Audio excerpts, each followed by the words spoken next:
Écoute, je te laisse te présenter, on va faire plus simple, comme ça je te laisse la parole. Ok, du coup je m'appelle Julien, qu'est-ce que je peux raconter?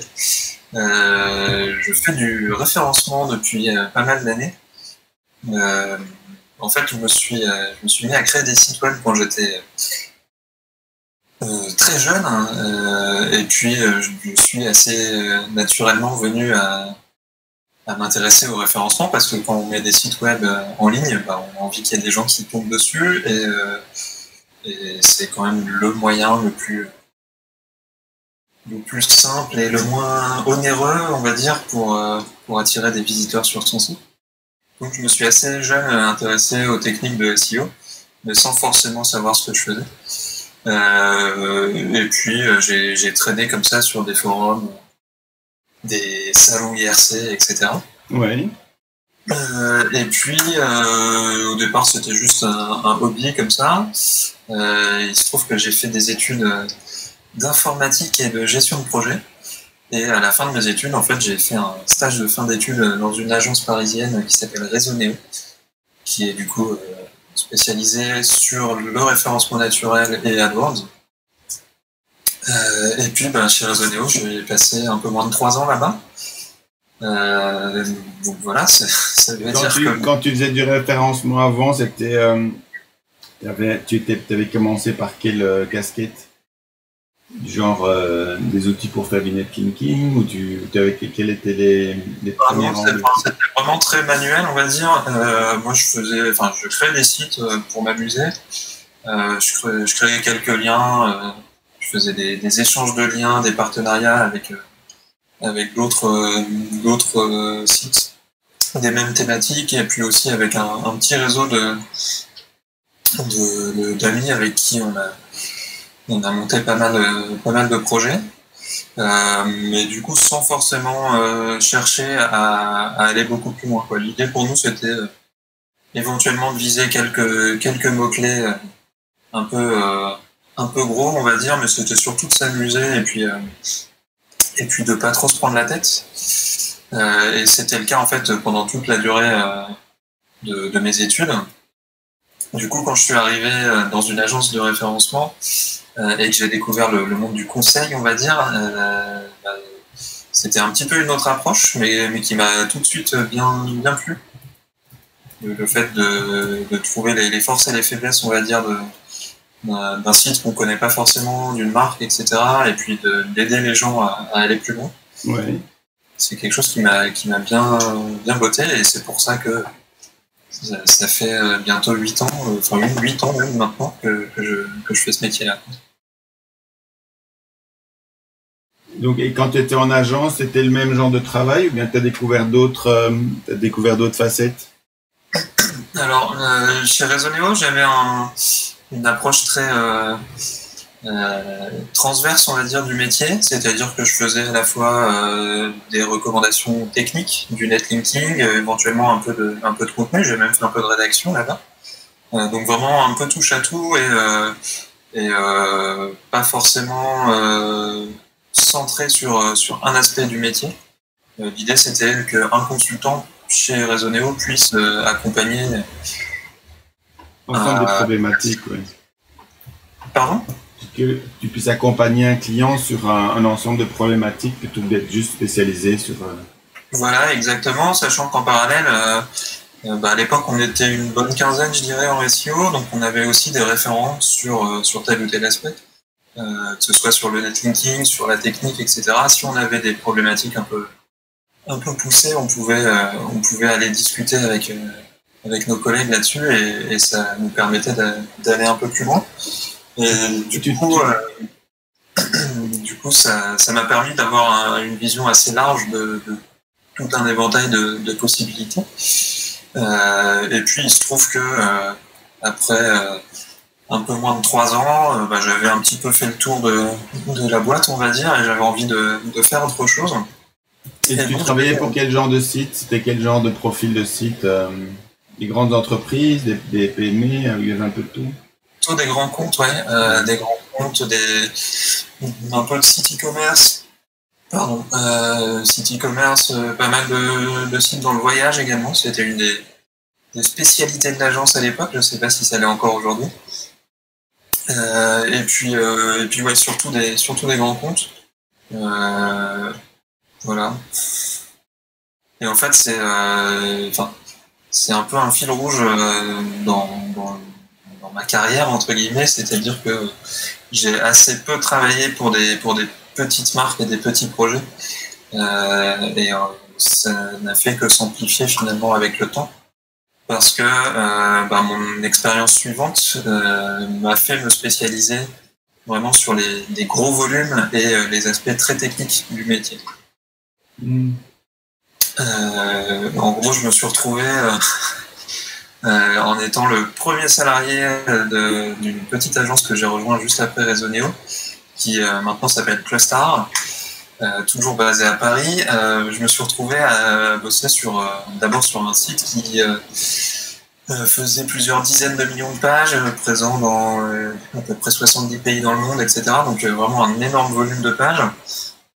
Et petit à petit, en fait, j'ai fait que travailler sur des gros volumes comme ça, que ce soit dans le e-commerce, dans la presse, dans les médias. Voilà. Ouais. Certains challenges importants à gérer avec ce. Ouais, je pense que c'est vraiment une vision du métier qui est assez différente ne serait-ce que de la vision un peu plus transverse que j'avais auparavant.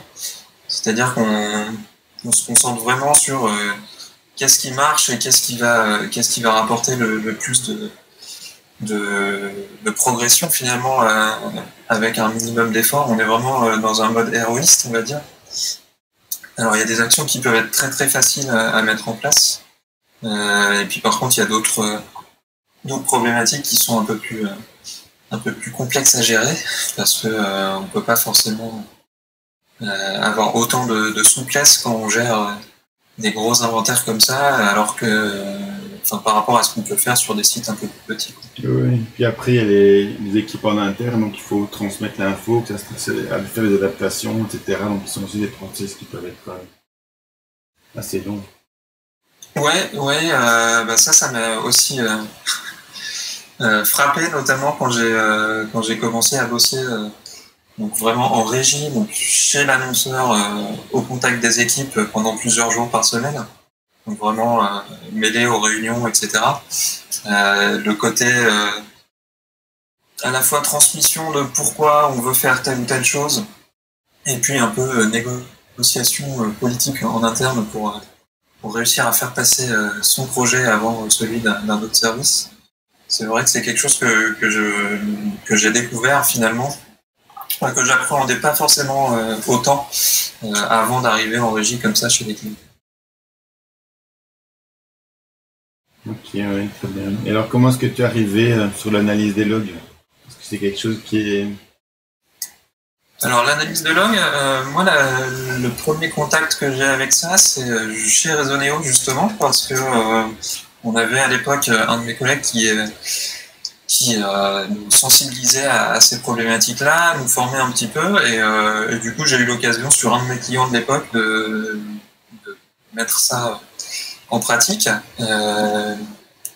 avec des outils très très rudimentaires à l'époque, parce qu'il n'y avait pas forcément les outils qu'on peut avoir aujourd'hui sur le marché, et on se débrouillait surtout avec un terminal, des lignes de commande, grep et compagnie, pour extraire les données dont on avait besoin des logs bruts, et puis les traiter par ailleurs, souvent dans Excel, etc. Et du coup, j'avais cette petite expérience, on va dire, en partant de chez Resoneo. Et puis, en arrivant sur des très gros sites, en fait, on est un peu obligé de faire appel à ces outils-là, parce que l'enjeu de savoir ce que Google voit sur un site, il devient primordial.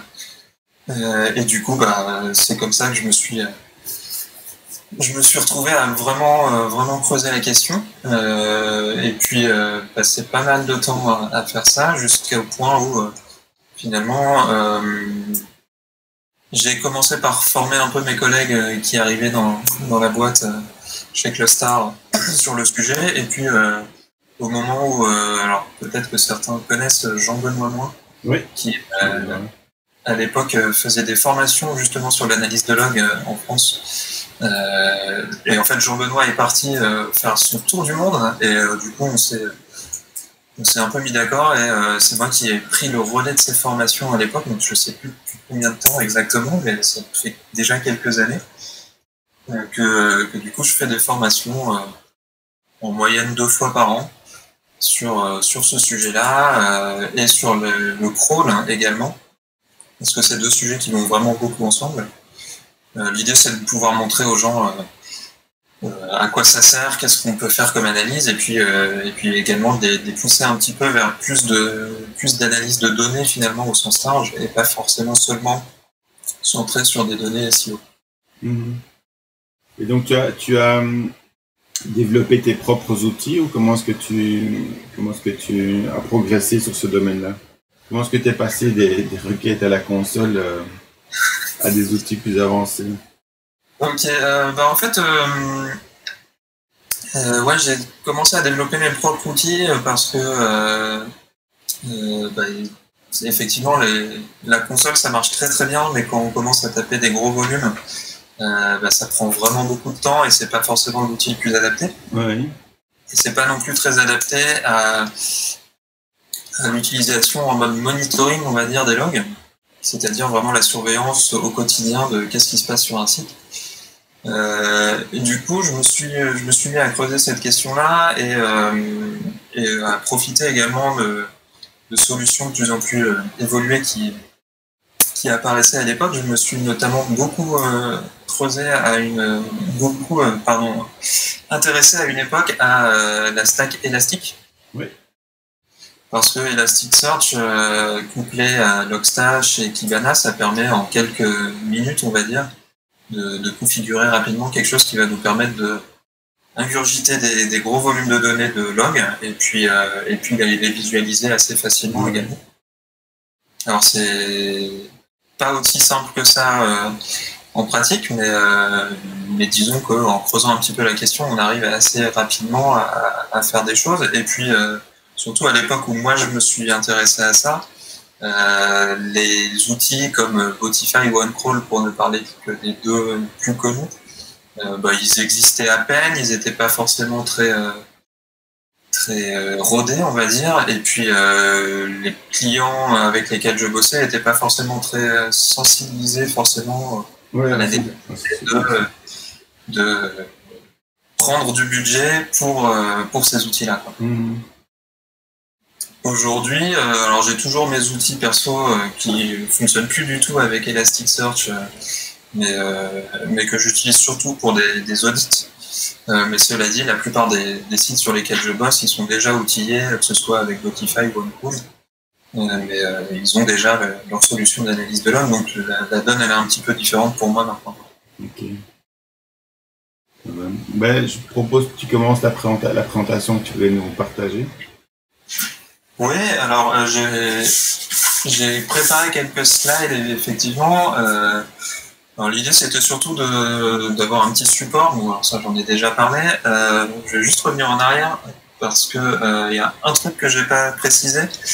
En fait, j'ai créé avec des confrères SEO l'été dernier un projet de crawler open source qui s'appelle CrawlTech. Je pense que ça vaut le coup d'en parler. Ouais, très bien, très bien. L'idée c'est de créer un crawler donc open source dédié au SEO, ce qui n'existe pas forcément aujourd'hui.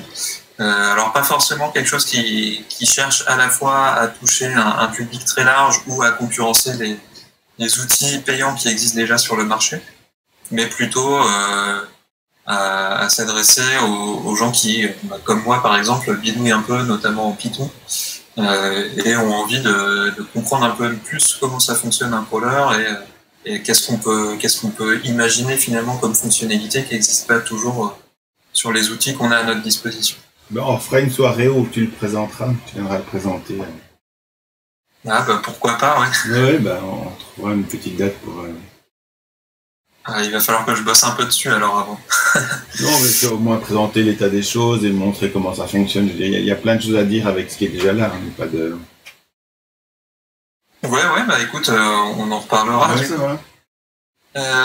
En tout cas, la première slide que je voulais montrer, c'est celle-ci, pour bien insister sur un sujet qui est important, c'est que alors moi, ma spécialité, c'est les aspects techniques du SEO, mais en fait, c'est le socle de base qui fait qu'un site va pouvoir finalement être performant ou pas.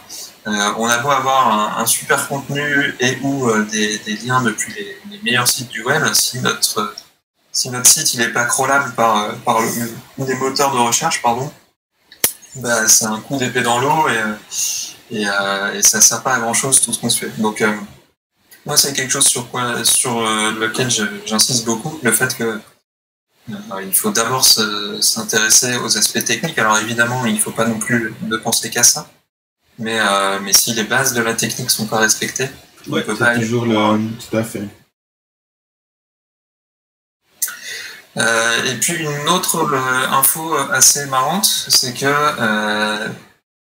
alors il y a des indicateurs qui varient, grosso modo on est selon les études entre 50 et 75% du trafic du web au niveau mondial qui est généré uniquement par les robots.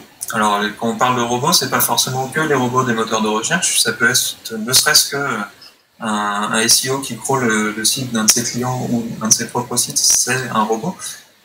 Et puis également tous les outils comme Majestic par exemple qui crawl le web pour repérer les liens entre les sites, ou alors encore les robots des hackers qui cherchent des failles sur vos WordPress pour essayer de les exploiter. Tout ça, c'est des robots qui génèrent en fait une énorme part du trafic du web. La seule vraie manière de voir ce qui se passe sur un site web d'un point de vue des robots, finalement, c'est d'aller regarder les logs des serveurs. Tous ces robots-là, sauf quelques exceptions, ils ne déclenchent pas de tags sur Analytics, etc. Donc on n'a pas d'autres sources de données sur ce qu'ils viennent voir sur notre site, comment ils le voient et qu'est-ce qu'ils parcourent finalement sur un site. Je t'arrête 30 secondes parce qu'on a une question. Donc il y a Sandrine qui dit les aspects techniques du SEO, c'est l'optimisation du thème et l'accessibilité au moteur, ou bien est-ce qu'il y a plus que ça? Alors effectivement, il y a l'optimisation du thème, pour moi, c'est plutôt sur l'optimisation on-page, qui est déjà un gros aspect technique du SEO, mais effectivement, le fait d'avoir un template structuré avec les H1, H2, etc., qui vont bien au bon endroit, c'est déjà un aspect important. Moi, ce sur quoi je travaille aussi beaucoup, c'est à la fois la partie structure d'un site, comment on maille les pages les unes aux autres, comment on fait en sorte que dans les liens qu'on fait en interne, on mette plus en avant les pages qui sont le plus stratégiques par rapport à des pages de fond de catalogue, on va dire, et en même temps, on a aussi le but de faire en sorte que toutes les pages du site soient accessibles. Et puis, il y a un autre aspect qui est très très important, c'est les temps de chargement. Ça, c'est lié à plein de facteurs, notamment également au travail des développeurs, on va dire. Mais ça va être aussi lié à l'hébergement, ça va être lié à la taille des images qu'on va insérer dans nos articles, par exemple, sur un blog. Donc ça impacte beaucoup de monde, hein, les temps de chargement, mais c'est notamment un critère vraiment essentiel pour le référenceur technique que je suis, parce que plus un site web est rapide, plus il va être capable de proposer un grand nombre de pages à Google rapidement, et donc plus Google va être capable de le découvrir dans un éventail de pages le plus large possible. Et puis voilà, pour les exemples que tu donnais tout à l'heure, si tu travailles sur des sites qui font des millions de pages, Google ne sait pas venir les indexer toutes en un seul jour, donc il va devoir prendre du temps, ça va devoir prendre plus de jours, donc plus le serveur sera lent, plus ça va prendre de temps, donc moins Google indexera de pages. Enfin, il y a tout un travail qui fait que... C'est ce qu'on appelle le budget de crawl. Voilà. Et c'est un peu un mix, enfin c'est surtout finalement un temps que Google alloue entre guillemets à chaque site web. Donc pendant ce temps qu'on a à notre disposition, si on est capable de renvoyer le plus de pages possible, bah, c'est d'autant plus de pages que Google va être capable d'indexer et de mettre à disposition des internautes. Oui. Tu peux continuer ta présentation. Ok. Hop. Alors, ce sur quoi moi je travaille, c'est des fichiers de log. Alors ici, on a un exemple d'un format un petit peu particulier, mais en gros, c'est des logs d'un serveur Apache. Donc, vu comme ça ressemble pas à grand-chose, même si on voit déjà plein d'informations. Et l'idée, c'est qu'on va avoir, alors je sais pas si vous voyez mes souris, mais on va avoir du coup des informations sur la provenance du visiteur avec l'adresse IP qui est ici. Et puis à la fin de la ligne également le user agent. On voit par exemple, alors c'est peut-être un peu petit, mais on voit ici. Oui, on voit Googlebot 2.3. Voilà. On a aussi des informations sur la date, enfin même l'heure exacte à laquelle la visite a été faite, la ressource, donc la page ou l'image ou le fichier JavaScript, etc. qui a été appelé. Et puis la page de provenance également du visiteur. Donc en fait, on a plein d'informations dans ces fichiers-là. C'est pas forcément très digeste quand on voit ça de cette manière-là.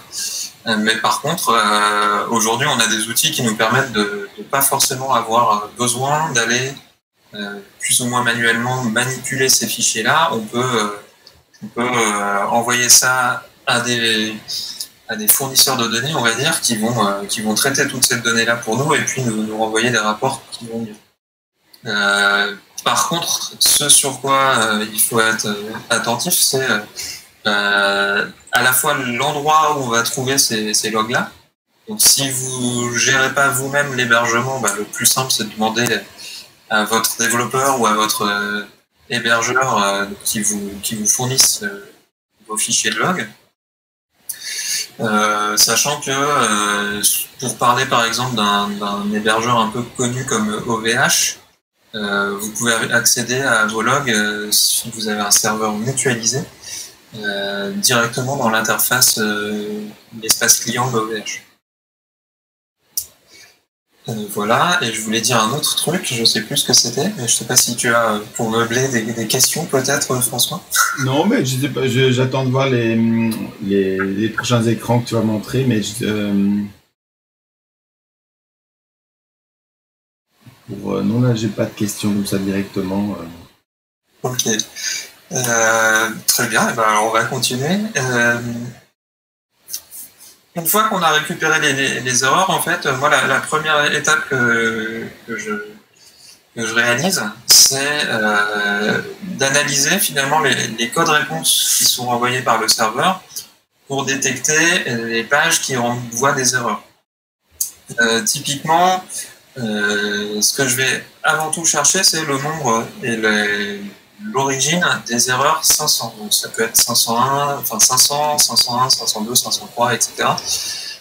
Toutes les erreurs de type 500, parce que ces erreurs-là, elles sont vraiment très mal prises en compte par Google, ou au contraire, elles sont bien prises en compte dans le sens où si votre site se met à répondre avec beaucoup d'erreurs 500 d'un seul coup, Google va identifier ça comme étant un problème de charge serveur. Et du coup, il va se dire, si ce serveur-là est pas capable de répondre aux internautes que moi je peux lui envoyer, c'est qu'il a un problème, donc je vais attendre qu'il résolve le problème avant de le réafficher dans les pages de résultats. Donc, en gros, pour résumer ce que je viens de dire, si votre serveur se met à répondre avec des erreurs 500, vous disparaissez des pages de résultats de Google, donc vous n'avez plus de visiteurs. Alors évidemment, ça c'est le pire des cas qui puissent arriver, mais on peut quand même essayer de se protéger de ça, notamment en essayant de faire la chasse à toutes les pages un petit peu bizarres qui pourraient renvoyer des erreurs 500 de manière régulière sur un site. Pour moi, il y a deux cas de figure. Il y a des URL vraiment spécifiques qui systématiquement renvoient une erreur 500. Ça veut dire qu'on a quelque part sur la page un bug dans le code. Donc il faut aller creuser un petit peu le code de la page pour savoir d'où ça vient. Et puis on a également des problèmes, comme je le disais, de charge serveur. C'est-à-dire qu'à un instant T, soit on fait trop de trafic, soit on a des choses qui font que notre serveur il est plus capable de répondre au trafic qu'on reçoit. Un exemple très très bête, mais malheureusement un peu trop courant. Je vois très souvent quand je fais des analyses de logs sur des sites que de manière régulière, à une heure précise de la journée ou de la semaine, souvent la nuit par exemple, les serveurs se mettent à répondre beaucoup plus lentement, voire à renvoyer des erreurs, parce que en fait c'est l'heure à laquelle on a mis en place des scripts de sauvegarde automatique par exemple, qui font que la charge du serveur, je parle ici de la machine et pas forcément du serveur web en termes de logiciel, mais la charge de la machine elle augmente fortement, et du coup à la moindre charge de trafic un petit peu trop élevée, le serveur tombe. Je sais pas si c'est des choses que toi tu as vues, oui. Tout à fait. Nous on a même vu des choses où en fonction de ce type d'erreur, en fait, Google commence à espacer le temps d'appel entre les pages. Tout d'un coup, il commence à augmenter, et puis puis après, il reste parfois sur des rythmes d'appel qui sont très longs, donc il crawl moins de pages sur voilà, si tu vas me dire c'est le budget de crawl, mais là on l'a déjà vu très nettement sur différents sites. Ouais, en fait, je pense que ce qu'il faut comprendre, c'est que le but pour Google, c'est de satisfaire les gens qui font des recherches sur son moteur. Et s'il renvoie les gens vers des sites qui ne répondent pas ou pas rapidement ou qui renvoient des erreurs, les utilisateurs de Google sont pas satisfaits. Et du coup, c'est pas intéressant pour lui. Donc lui, il a tout intérêt à faire en sorte que les sites sur lesquels il envoie des gens soient de qualité à tous les niveaux possibles, et y compris d'un point de vue purement très technique sur la rapidité et la qualité, on va dire, de la réponse.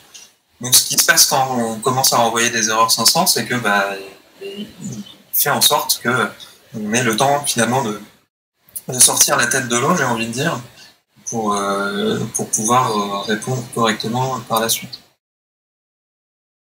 Mais malheureusement, dans ce laps de temps-là, on disparaît des résultats de recherche. Tu disparais, c'est ça. Ou alors du coup, même si tu peux avoir des millions de pages, il n'y aura que quelques centaines de milliers de pages indexées et puis quelques dizaines de milliers de pages utiles dans les résultats, qu'il y a une grosse partie des pages qui seront même plus ni visitées, ni...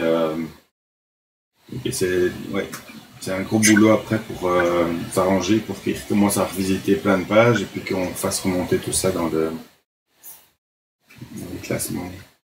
Ouais, et du coup, ça rejoint après une autre slide que j'ai mis un peu vers la fin, mais effectivement, ça encourage d'autant plus à surveiller ce genre de problématiques dans le temps, pour faire en sorte qu'on soit capable de détecter quand notre serveur il tient pas la charge finalement, pour pouvoir réagir au plus vite. Ouais, tout à fait. Ouais.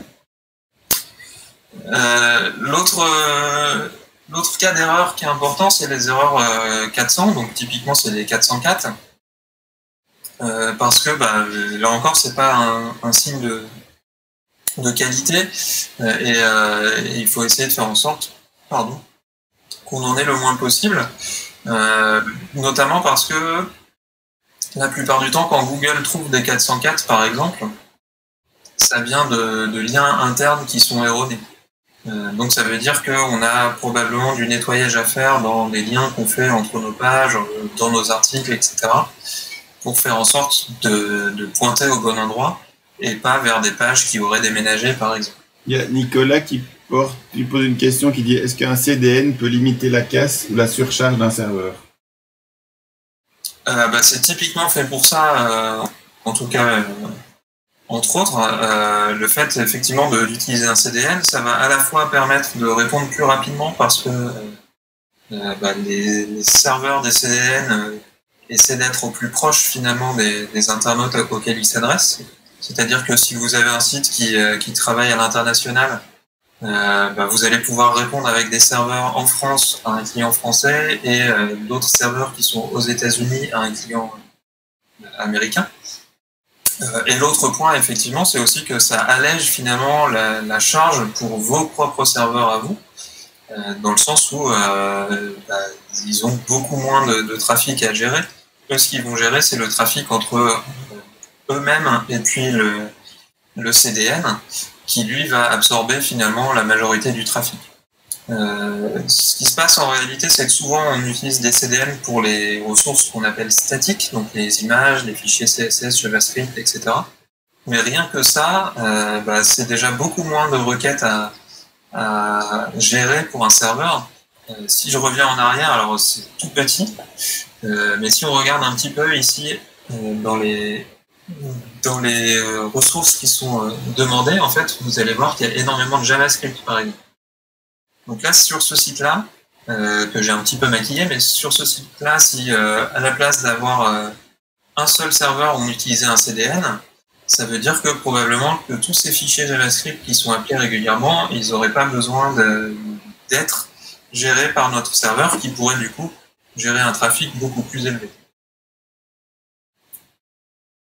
Ok, très bien. Merci. Voilà. Et du coup, pour revenir aux erreurs 400, pour moi, elles viennent principalement de deux sources. C'est les erreurs dans les liens internes, et puis également les erreurs ou bien les liens supprimés, on va dire, enfin les liens cassés dans les liens externes. Donc, en plus de surveiller ce qu'on trouve dans un simple crawl du site, ce que j'aime bien faire régulièrement sur les sites de mes clients, c'est faire un export de l'outil de monitoring des liens qui va bien. Alors moi j'utilise Majestic, mais il y en a d'autres qui font très très bien le boulot également.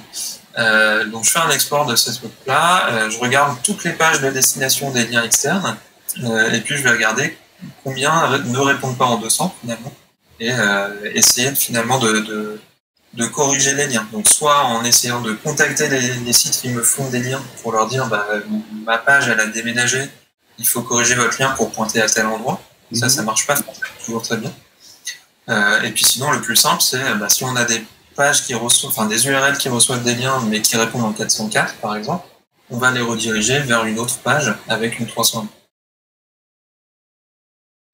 Très bien. Il y a un autre type de code réponse un petit peu particulier. Alors, j'ai un truc bizarre sur ma slide, mais c'est pas grave. C'est les redirections. Et notamment, une des questions qu'on me pose souvent, c'est le temps pendant lequel il faut maintenir une redirection suite, par exemple, à une migration, un changement de nom de domaine, etc. Et là-dessus, j'ai pas une réponse précise à donner, dans le sens où même plusieurs années après une migration, on voit dans les logs que Google continue à venir visiter d'anciennes URL. Tout à fait, ouais, c'est bien vu ça aussi. Donc pour moi, la seule réponse à donner, c'est que il faut les maintenir à vie finalement, ces redirections. Pour autant, ce sur quoi on peut modérer un petit peu, c'est que il y a quand même un stade auquel on peut simplifier un plan de redirection. J'ai en tête par exemple des migrations de certains sites sur lesquels on avait des règles très précises page à page de redirection. Au bout de 2-3 ans, on peut se dire ok, ces règles-là sont peut-être un petit peu trop précises, elles alourdissent beaucoup nos fichiers de configuration serveur. On va les simplifier finalement en regroupant les redirections vers des pages qui sont de niveau supérieur. L'autre point qui est important par rapport à ça, c'est aussi que si on fait des successions de migrations, il faut penser à regérer les anciennes migrations et à éviter les chaînes de redirection.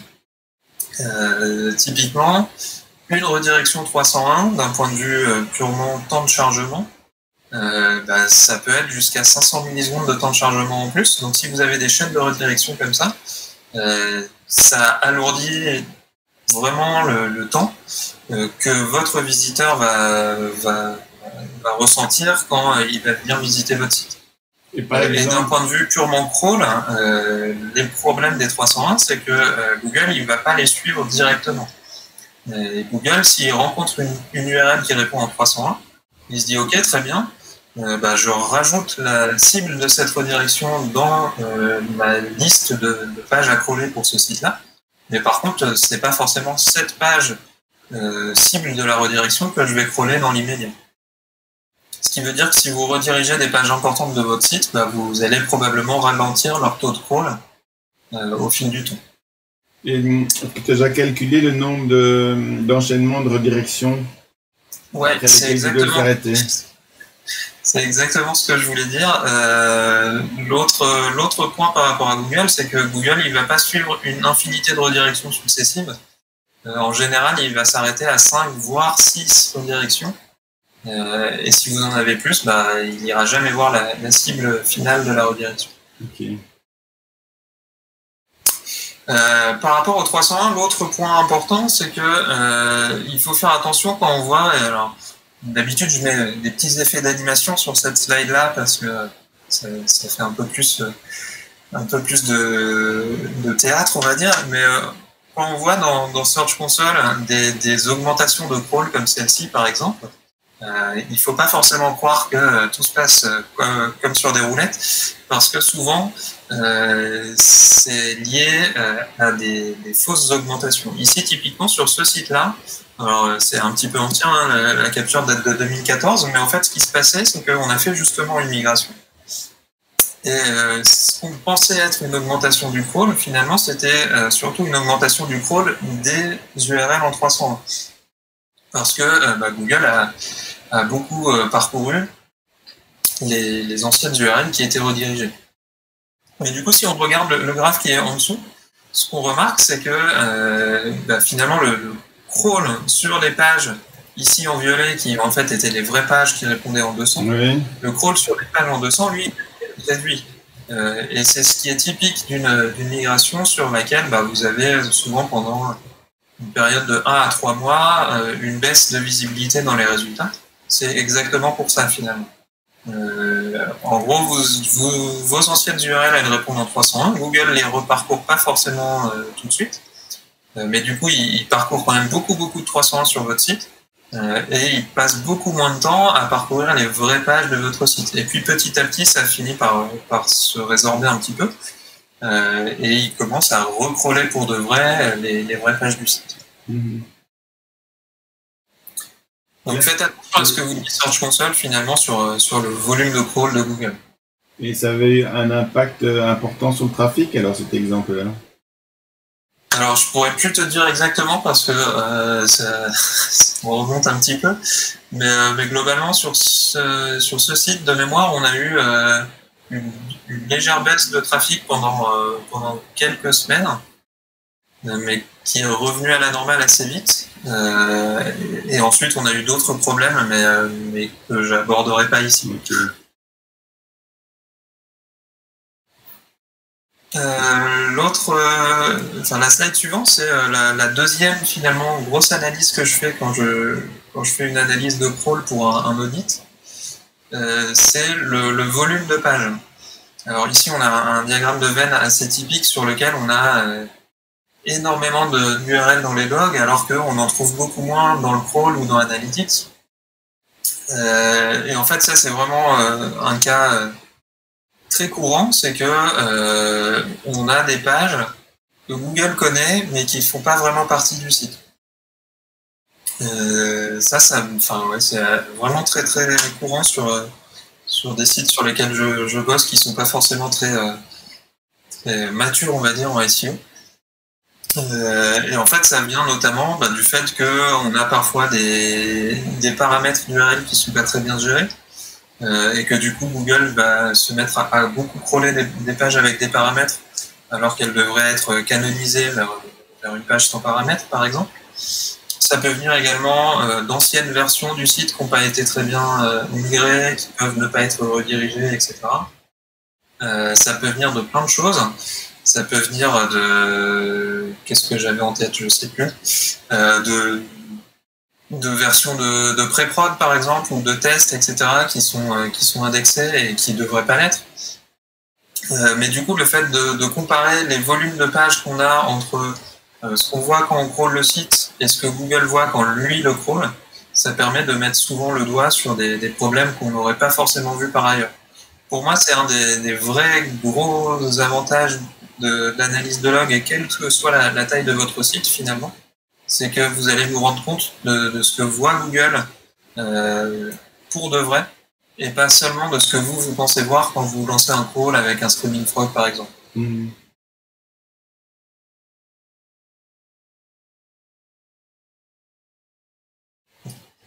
Voilà là-dessus.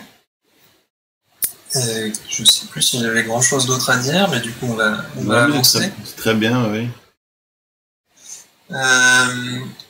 Ensuite, une fois que j'ai creusé tout ça, ce sur quoi je vais me pencher, c'est ce que moi j'appelle les pages actives. En gros, je vais essayer de comparer les pages qui sont les plus fortement parcourues par Google avec celles que moi j'ai envie de mettre le plus en avant. L'idée, c'est que on a souvent des problèmes d'aiguillage, un peu comme le train sur le GIF animé qui déraille. Et du coup, on a ici des pistes assez faciles à identifier pour savoir ce sur quoi travailler en termes de maillage interne. Un exemple que je peux citer, par exemple, c'est sur un gros site e-commerce français au moment des soldes ou de Noël, par exemple, la page d'accueil, elle était parcourue plus de 3000 fois par jour. Donc ça veut dire que, grosso modo, quasiment une fois par minute, Google venait parcourir la page d'accueil parce qu'il s'attendait à beaucoup de changements dans les stocks, etc.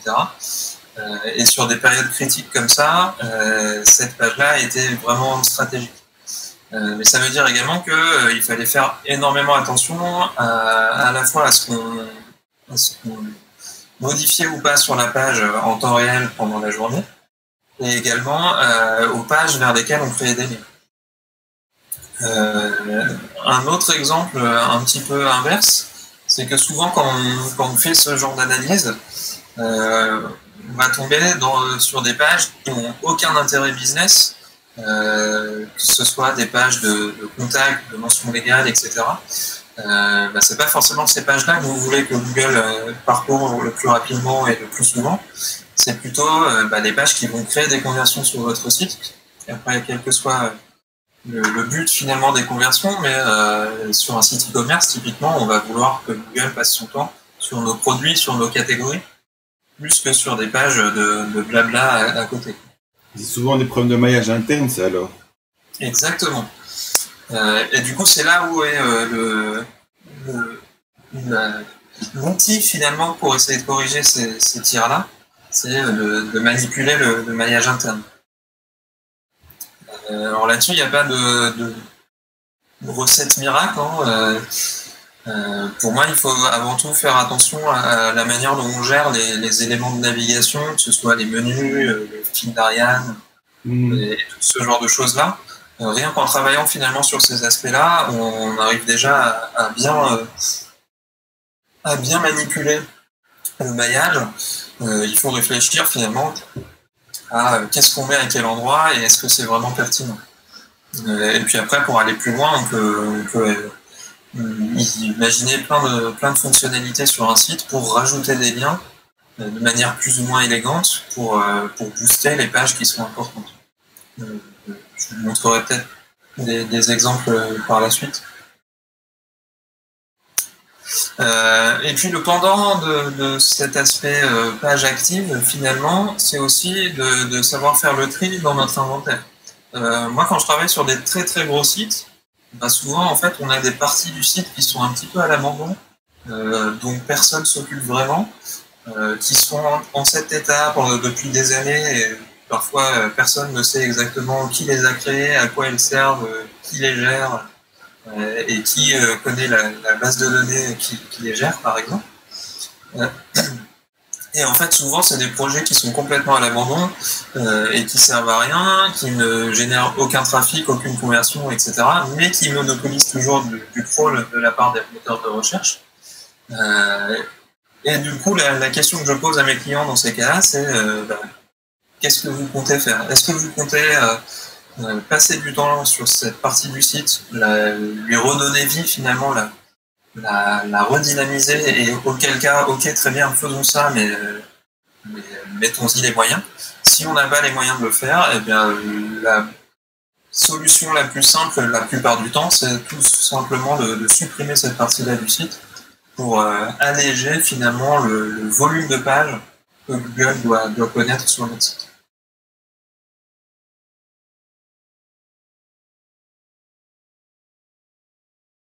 Ok.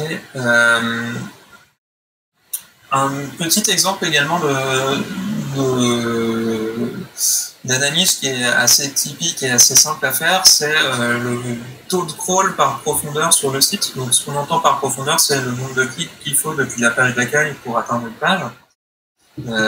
Et puis, le taux de crawl, c'est finalement le nombre de pages pour chacun de ces niveaux de profondeur qui sont connus par Google, donc qui sont crawlés dans les logs, par rapport à celles qu'on aurait trouvées en parcourant le site avec un crawler SEO comme Streaming.org ou un autre. Et le taux de crawl, il est par rapport... Il y a une idée de fréquence derrière ou bien c'est sur comment est-ce qu'on... Alors là-dessus, il y a plusieurs manières de voir les choses. Il y a une première manière qui est de simplement...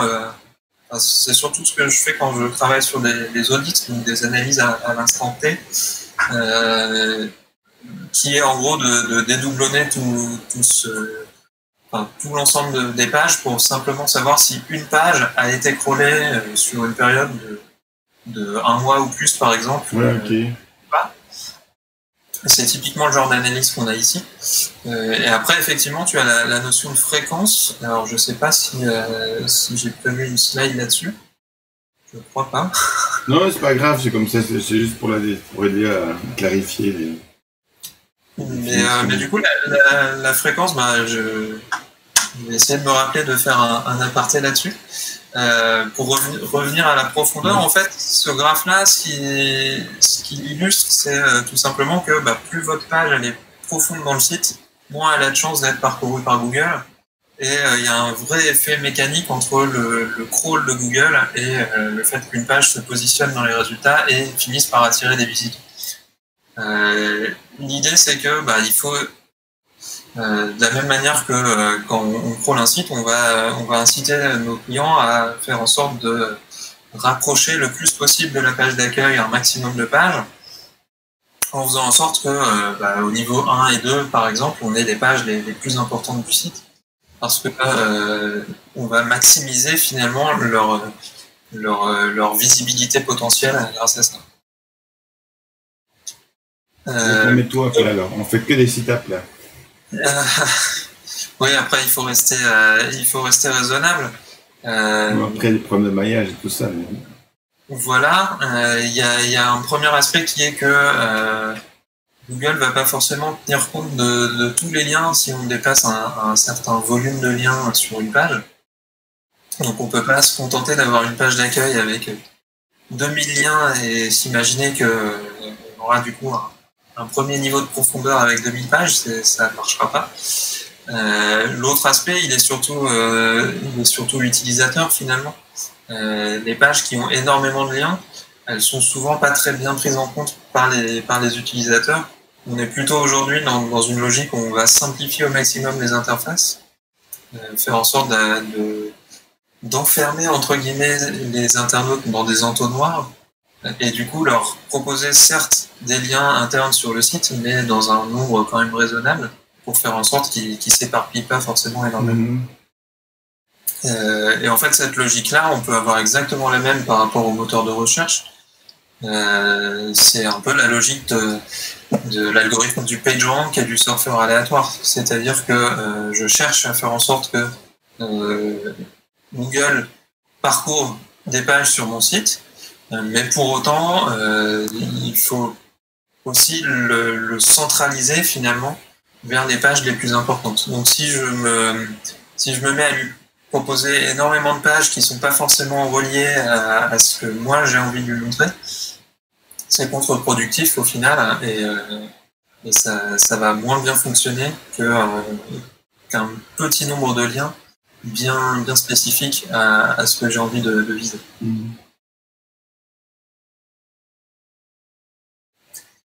Et du coup, avant d'oublier, pour revenir à la notion de fréquence de crawl, c'est effectivement un sujet super important.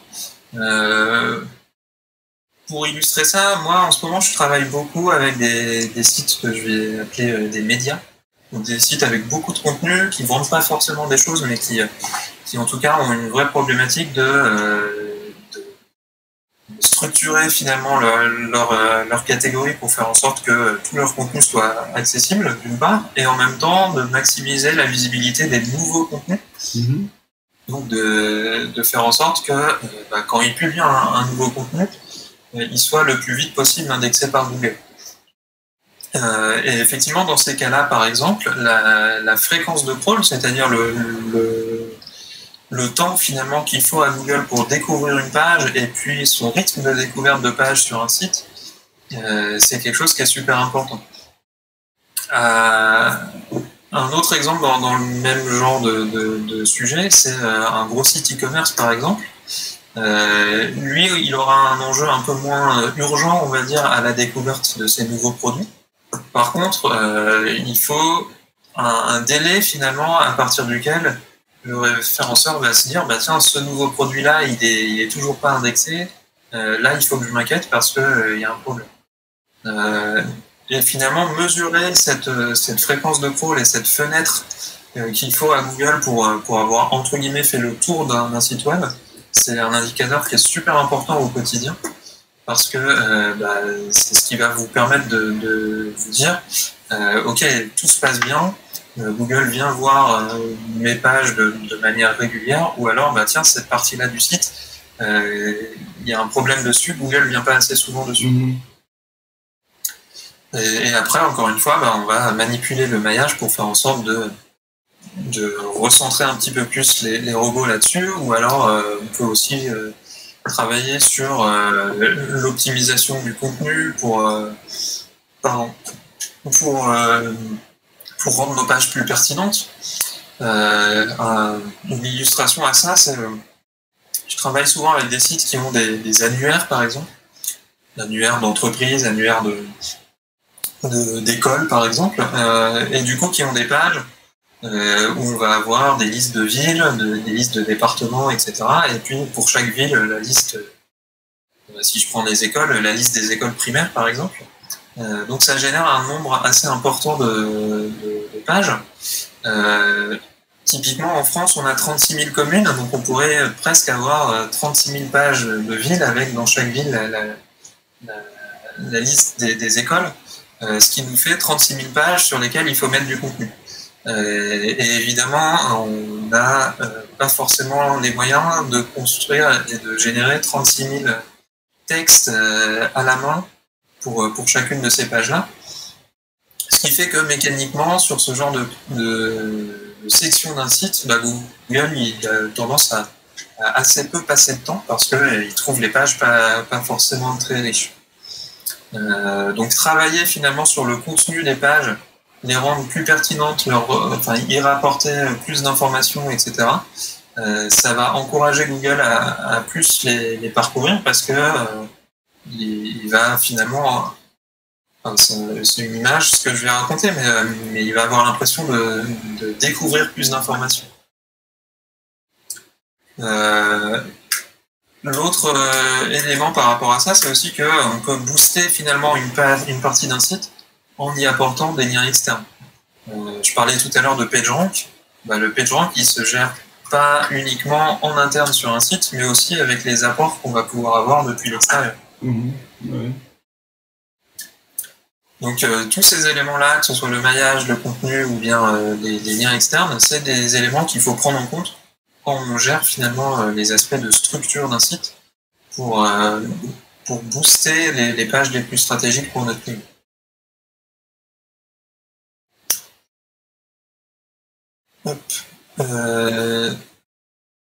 Alors, un autre exemple d'analyse que je fais souvent, c'est un taux de crawl par catégorie. Donc, sur la slide précédente, on avait un taux de crawl par profondeur. Et ici, en fait, on a une vision par catégorie. Donc, en gros, on a le pourcentage de pages que j'ai découvert en bleu en crawlant le site. En orange, c'est le pourcentage de pages qui sont à la fois dans le crawl que j'ai fait et qui ont été parcourues par Google. Et puis les petits bouts qu'on voit ici en gris, c'est des pages qui n'ont été parcourues que par Google sur une période d'une trentaine de jours environ.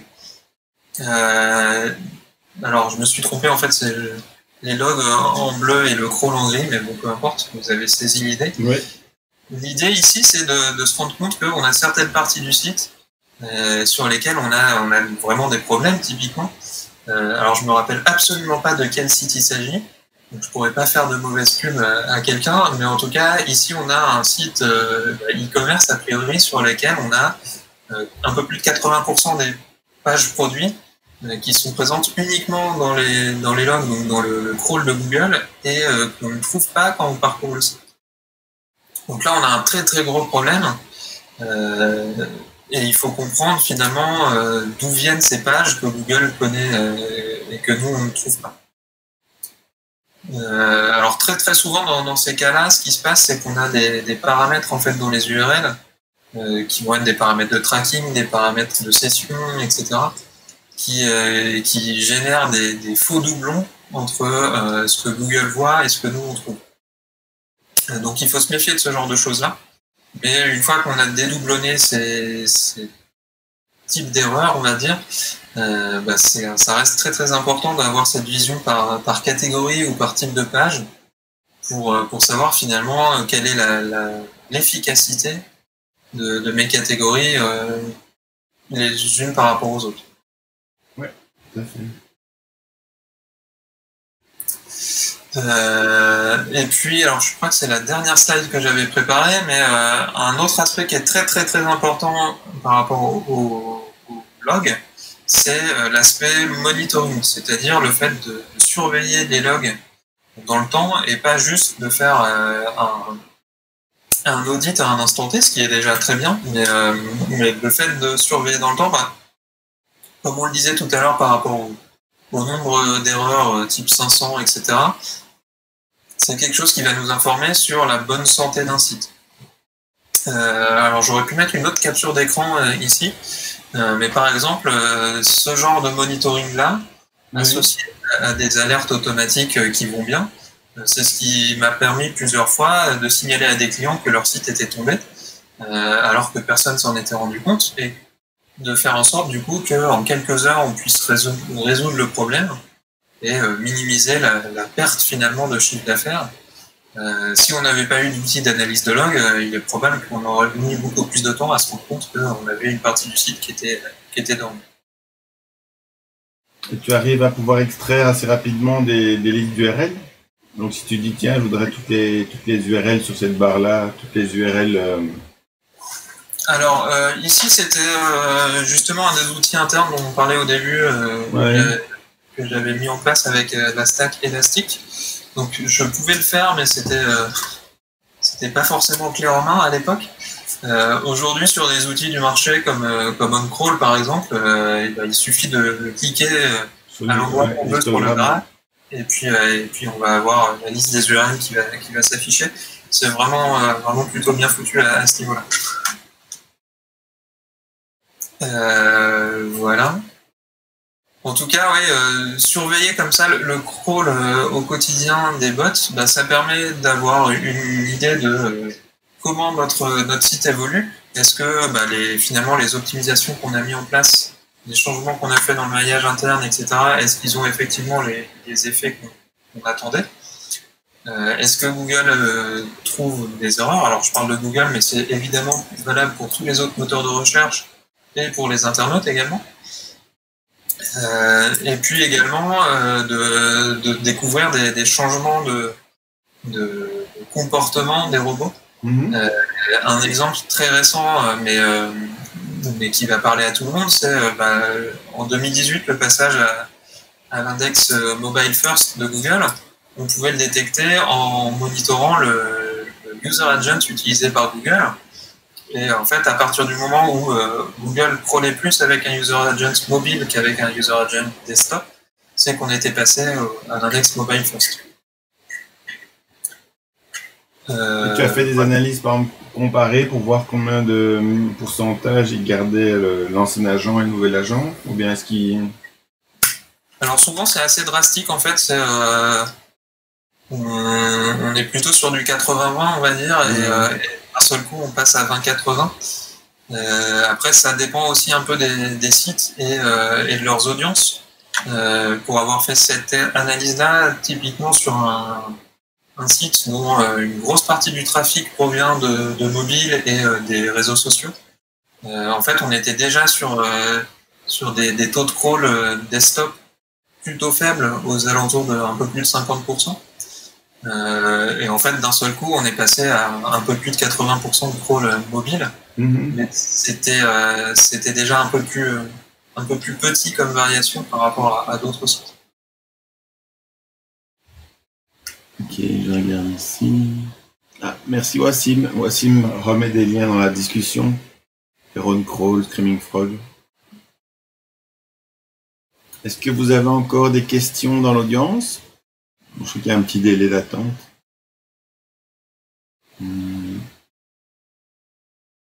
Bah, sinon, moi je trouve ça très chouette. C'est très bien d'avoir un petit tour, au moins pour expliquer au public, sachant que dans le groupe sur Facebook, bah, voilà, les gens sont plutôt côté débutants ou amateurs qui veulent apprendre que des professionnels aguerris. Et je pense que même chez les professionnels aguerris, tout le monde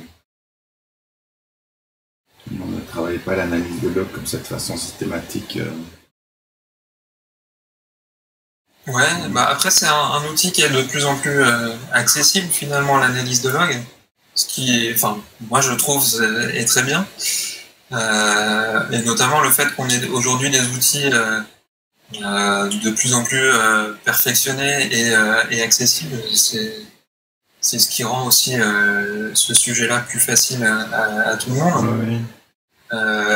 Après il y a aussi, enfin il y a deux aspects finalement. Il y a un aspect plutôt facile d'accès sur lequel, en creusant un petit peu le sujet, on arrive à vite s'en sortir. Mais ce dont il faut être conscient, c'est que quand on arrive sur des problématiques un petit peu plus poussées, on s'en sort pas forcément en claquant des doigts. Il faut quand même un petit peu d'expérience. Et c'est aussi pour ça que moi j'encourage vraiment les gens avec lesquels je travaille à s'y mettre, à essayer de comprendre ce qui se passe, etc. Parce que le jour où ils auront besoin d'aller plus loin, ils auront déjà un petit peu de base vraiment solide sur lesquelles s'appuyer.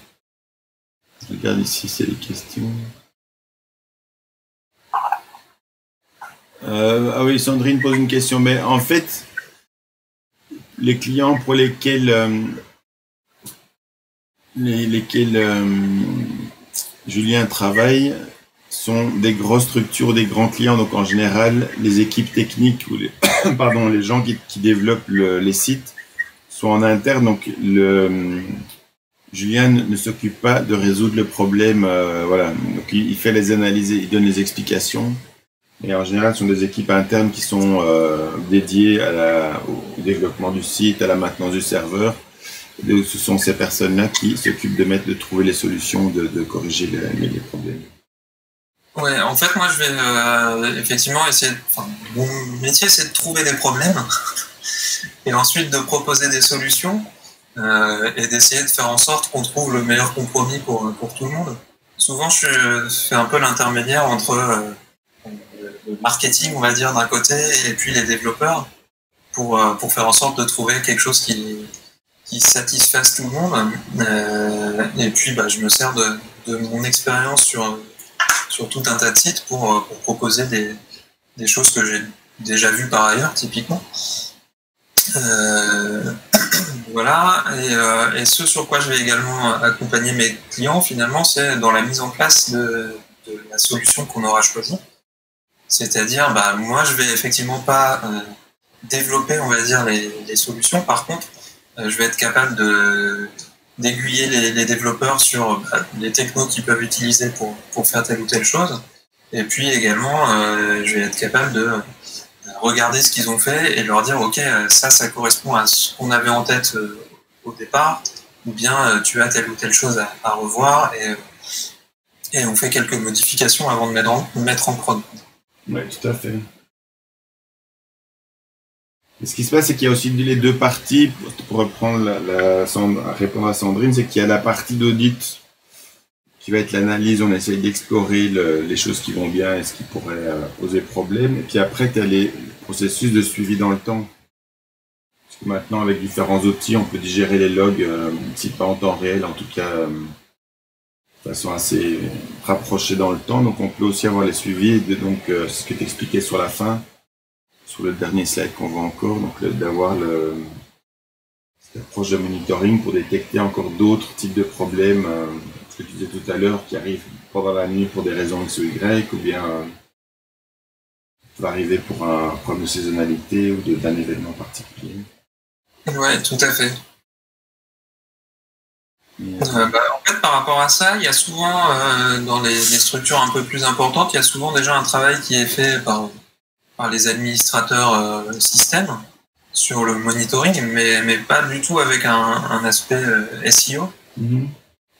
Et pendant longtemps, en fait, on n'avait pas forcément d'outils vraiment dédiés à l'analyse de log pour le SEO, et du coup, on s'appuyait sur ce qu'eux faisaient. C'est typiquement comme ça que moi, j'en suis venu à utiliser Elasticsearch, dont on voit une capture d'écran ici. Là. À la base, c'est un outil de sysadmin. Oui, tout à fait. Mais du coup, ça veut dire que selon votre organisation et les gens avec lesquels vous travaillez, peut-être qu'il y a déjà des gens qui ont accès à ces données-là et qui peuvent vous aider à y accéder vous aussi et à faire quelques analyses supplémentaires pour avoir une brique SEO à ce monitoring. Oui, parce qu'il y avait par exemple, mais moi je l'ai pas testé. Par exemple, chez l'ancien Piwik, donc qui a changé de nom, ils ont une brique d'analyse de log. Ouais, à la base, donc Piwik, je crois qu'avant ça s'appelait encore PHP My Visit il y a très longtemps. Ouais. Et c'était basé finalement sur l'analyse de log. Ils analysaient le trafic en analysant les log serveurs et en comptant le nombre de visiteurs. Donc avant qu'on ait des tags JavaScript comme pour Google Analytics, les logs, c'est ce qui servait à mesurer le trafic des sites internet. Oui, tout à fait. Donc, voilà. Est-ce qu'il y a encore des questions dans le groupe? Tout le monde est content? Tant mieux. En tout cas, merci beaucoup pour cette présentation, ces explications, parce que comme ce sont quand même des métiers moins connus, des activités qui sont moins connues, en tout cas de la part d'un grand nombre de personnes, ça vaut toujours la peine de venir un peu éduquer ou expliquer les choses qu'on peut voir avec ces analyses-là et qu'on ne sait pas voir autrement et qui ont quand même, qui peuvent avoir un impact vraiment important sur sur l'amélioration de la structure du site et sur l'impact direct que ça a sur les robots crawlers. Ouais, pour moi, c'est toujours un plaisir de partager et d'expliquer les choses. Donc, Mais on fera une session avec ton projet de crawler. Ouais, pourquoi pas, ouais. Bon, après, il est rudimentaire pour l'instant, mais bon, il faut qu'on... Mais c'est pas grave, au moins on présente le projet, il y a peut-être des gens intéressés qui rejoindront, qui écouteront, on ne sait jamais comment les connexions se font. Pourquoi pas, avec plaisir. On va pas couper, mais je vais juste remercier tout le monde et je vais couper juste le live. Merci à tous et bonne soirée.